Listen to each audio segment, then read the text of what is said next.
Hi, my name is Amar and I welcome you to the brand new series of Riverpod 3 tutorial. In this series, I will discuss each and everything related to Riverpod. I will discuss the experimental features also.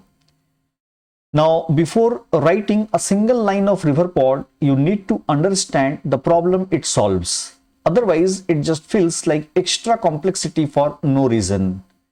Let's say you are building a Flutter app and you fetch a list of tasks from an API.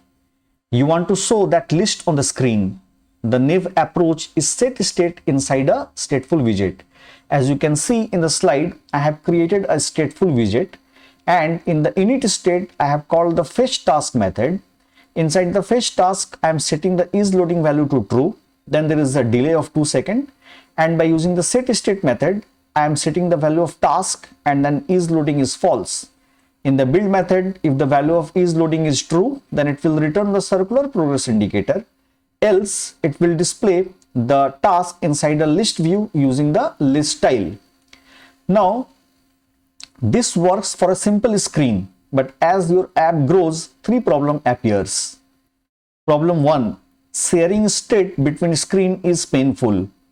If another screen also needs this task list, you cannot reuse it. You either call the API again, making a duplicate network request, or you start passing data through constructors across many widgets. That becomes messy fast. Problem 2. Business logic is stuck inside the widget. The fetch task logic lives inside task screen state.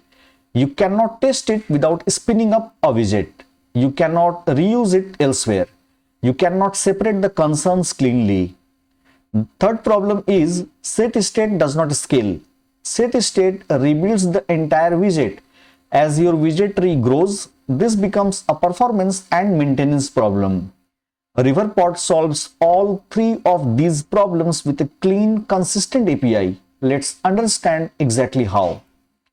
Now we need to understand what is Riverpod. The official definition is a reactive caching and data binding framework. That sounds technical. Let's break it into plain English. The first one is caching. When you fetch the data from an API, Riverpod holds that results in memory and gives the same cached results to every widget that needs it. The network call happens once, not multiple times. As you can see in the slide, without caching, the widget A requests the task, that is API call 1. Widget B requests task API call 2. This is a duplicate call. But with Riverpod, widget A requests task API call 1, which is cached, and if the widget B again requests the task, it gets the cached result. When you tell Riverpod the data is stale, it fetches again and automatically updates all 3 widgets at once. Next we have reactive. Reactive means your UI automatically reacts to data changes. You don't manually tell widgets to rebuild. You don't call setState. You don't manage streams yourself. You simply say, this widget depends on this data, and whenever the data changes, the widget rebuilds on its own. That's reactivity. Think of it like a spreadsheet. When you change a cell value, every formula that depends on that cell automatically recalculates. You don't press recalculate button, it just happens. Riverpod works the same way for your Flutter widgets. Now we have dependency injection. This is a concept that sounds harder than it is. In any real app, you have services, things like API client, database helper, auth service, and many more.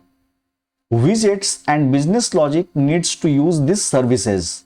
The question is, how do they get access to them?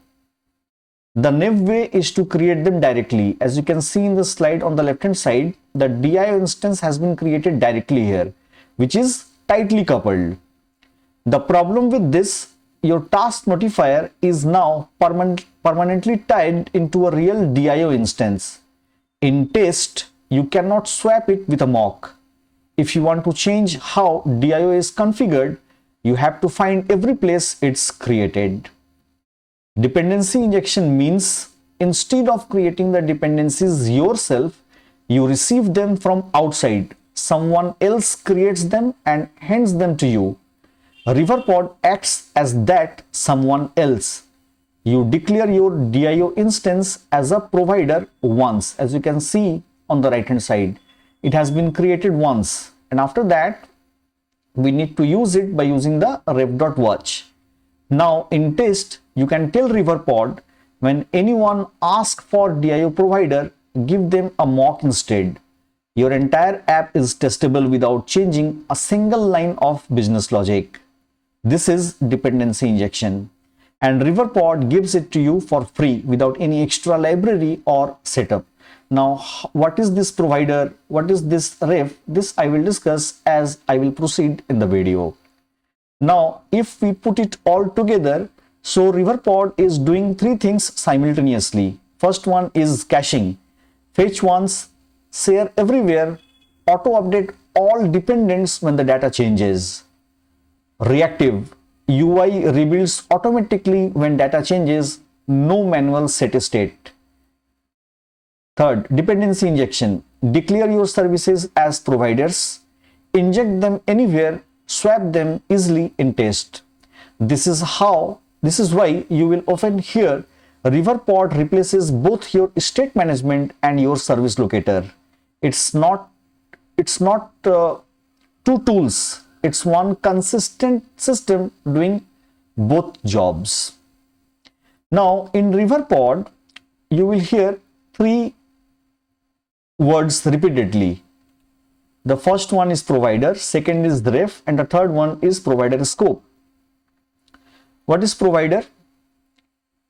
The box that holds your data or service. You declare it once globally. Any widget or any other provider can access it. We will discuss more about provider as we will proceed in the video. Ref is the short for reference. It is the tool you use to reach into a provider and read or interact with what's inside. Think of it as the key to open any provider box. Next we have ProviderScope. This is the master container that holds all providers in your app. It goes at the root of your app and you set it up once. Think of it as the warehouse that stores all the boxes. Everything in Riverpod, every feature, every concept builds on these three things: provider, ref, and ProviderScope. Now, how to set up Riverpod in our project?